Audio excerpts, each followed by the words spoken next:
Good morning, Kaligit Daricads! Kamusta po kayo? Happy Sunday morning po sa ating lahat. Ayan, Sunday na naman. Family day, of course, and rest day, day off ng marami po sa ating mga kababayan. Kaya naman, enjoyin po natin ang araw na to and punuin po natin ng good vibes. Narito na naman nga po ako, si Gandara, ang inyo pong Kaligit Daricads na maghahatid sa inyo ng mga latest na update and fresh na balita hinggil po sa TVJ and the Legit Daricads. Kaya naman, kung hindi ka pa nakaka-subscribe dito sa ating YouTube channel, maaari mong pindutin ang subscribe button and notification bell para maging updated at una ka sa mga inilalabas nating mga balita. And para naman sa mga masusugid din nating taga-subaybay, narito nga ang ilan sa mga napili po nating i-shoutout for today's video.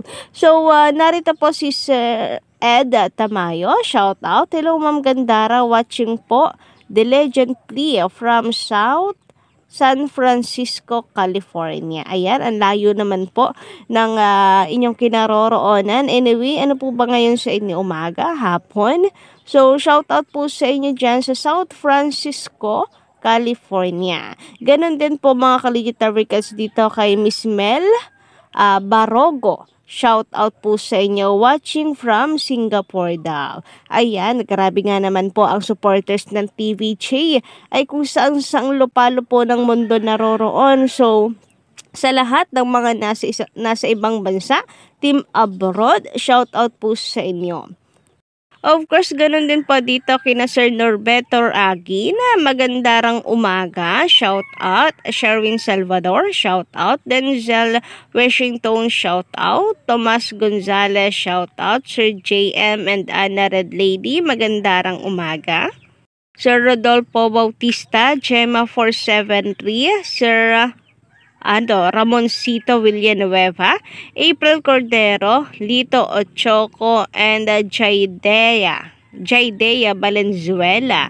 Magandang umaga po sa inyong lahat. Maraming salamat po sa inyo pong pagsuporta parate sa ating munting YouTube channel. Basta may kinalaman po sa TVJ and Legit Daricads, siyempre, sagot na po natin ang lahat ng yan. And for today's video nga, ang isa po sa atin pong mainit na pag-uusapan ay patungkol dito po sa mga kaganapan kahapon sa AAT. So, sobra pong nakakatuwa dahil parang anong dami pong ganap, parang anong dami sorpresa sa atin ng TVJ no, na pinaghandaan po talaga nila ang araw po. Talagang tuwing Sabado ay bongga po ang nihahayin sa atin ng TVJ.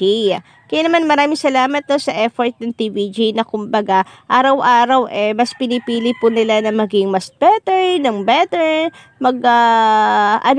magpatuloy lang at mag-isip ng mga bago makakapagpasaya po sa atin mga Kaligit Daricads. Kumbaga alaman po nila na tayo po ay solido ang suporta sa kanila. Sila po hindi nagpapakakampante kasi alam naman po natin ang kalaban. Nako, yan po ay ang mga matitinik na hindi papatalo.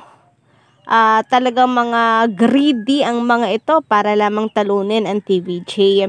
So, nandun po ang humbleness ng TVJ na kung saan made man na sila, sureball naman ang ating suporta. Ginagawa po nila yung best po nila para naman maging deserving ng ating pong suporta. Pero syempre, kahit ganun pa man, napakatagal na ng TVJ sa noon time Kumbaga, wala na pong makakatalo at makakahilas sa kanila pababa or paltan man lang sila sa pagiging number 1 noon time show. Given na po yan, Kaligit Daricads. Pero nakaka-inspire lang talaga itong attitude ng TVJ. Ang Legit Daricads, ang kanila pong pagiging, anong tawag ba dito? Pagiging passionate sa kanila pong ginagawa. Kasi, sabi nga po nila, hindi na po ito basta trabaho lang sa kanila. Buhay na po nila ang noontime show, which is hanggang sa ngayon kanila pong ipinaglalaban ang titulong Itbulaga. Kaya naman kung masasabi po natin, sino man ang tunay na may karapatan sa titulong Itbulaga na siyang nakatatak na po or tatatak paulit sa history ng Pilipinas. Walang iba kundi ang TVJ. Kapag ganyang parte na po yan ng Pilipinas, dapat po yan ay pinapahalagahan. Dapat po ay tinitingnan nila kung sino ang dapat na magmamayari, kasi hindi naman po ito basta-bastang show lang. Hindi naman po ito, kumbaga, simple lang. Kasi parte na po ito ng buhay ng mga Pilipino. Kamalayan ng Pilipino, ang dami nang nagawa nito sa lipunan. Ang dami nang nagawa sa industriya ng show business.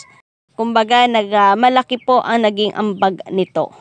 Anyway, eto nga, bago po tayo maligaw, sabi ko nga po sa inyo kahapon, nakakatuwa dahil napakaganda po ng episode ng EAT kahapon.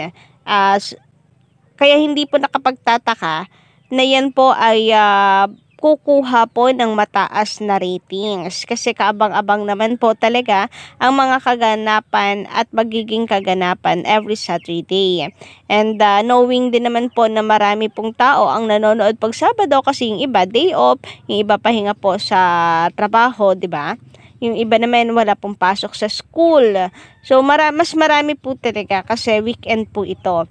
At isa pong sa patunay nga niyan, Collegiate Records, ay napakataas po ng concurrent viewers ng EAT kahapon. Grabe nga po yun. Nilampaso po ang 2 noontime show na kung saan ay napakataas po ng bilang po natin. Kaya naman congratulations at maraming salamat sa inyo mga ka-Legit Records. Narito nga po ang concurrent viewers kahapon ng Legit Records na tila napahiya lamang po sila Yorme kahapon, napahiya sa mga taong bayan dahil parang lumalabas sa dami ba naman ng kanilang pinupuntahang lugar, parang hindi pa rin po sila nakakahikayat ng mga taong kanila pong magiging solid sa suporta. Lumalabas na parang okay pagkaharap sila, pero pagtalikod ang pinapanood ay EAT dahil wala hindi rin po tumataas ang kanilang live viewers.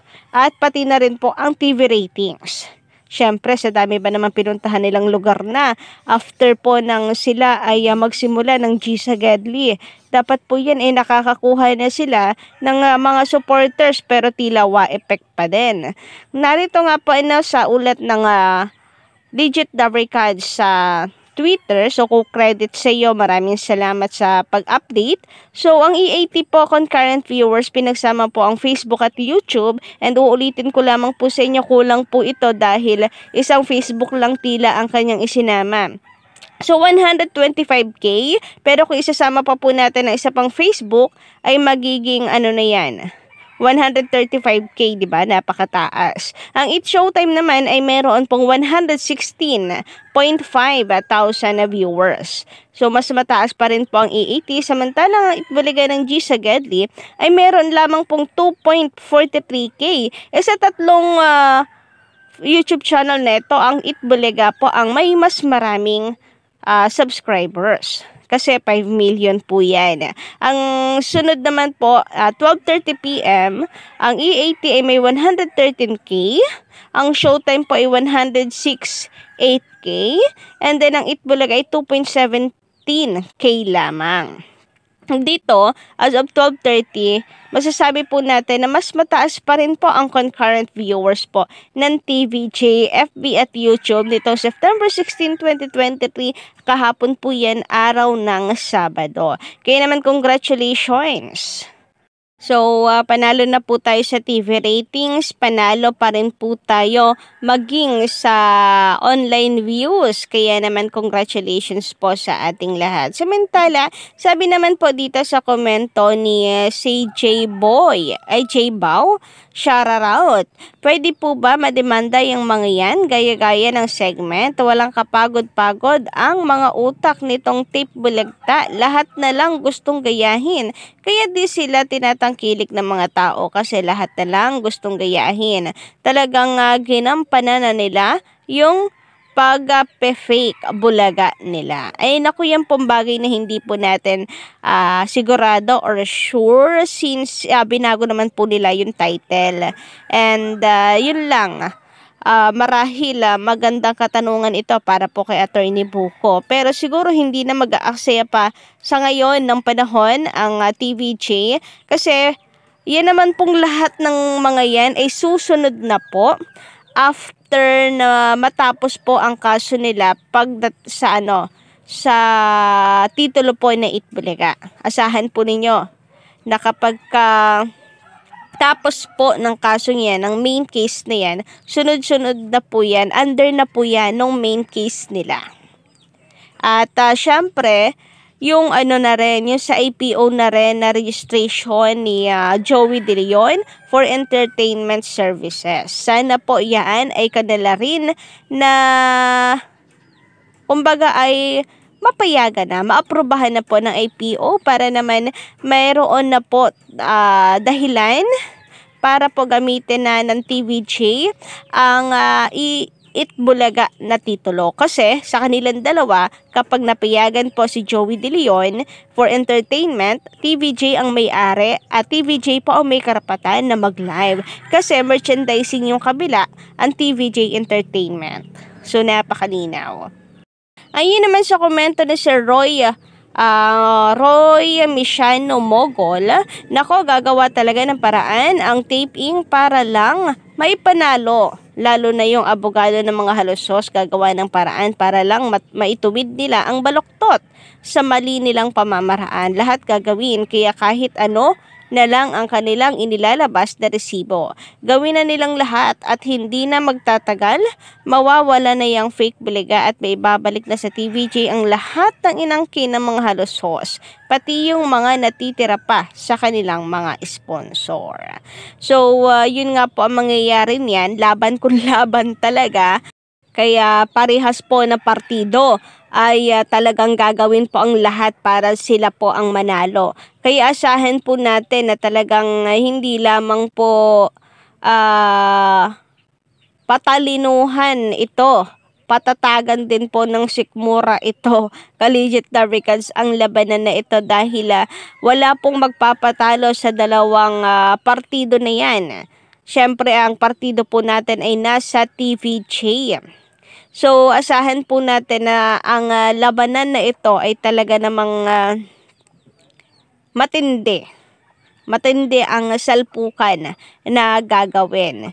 And good luck na lang kung magiging mabilis ang resulta. Pero mukhang aabot pa po ito ng siyam-siyam dahil mukhang matagal na usapin pa talaga Parang taon pa po talaga ang bibilangin po nito dahil sa napakalaki pong usapin ng Itbulaga case or kaso po na kinakaharap para malaman at magamit ng tunay na may karapatan ang titulo pong Itbulaga.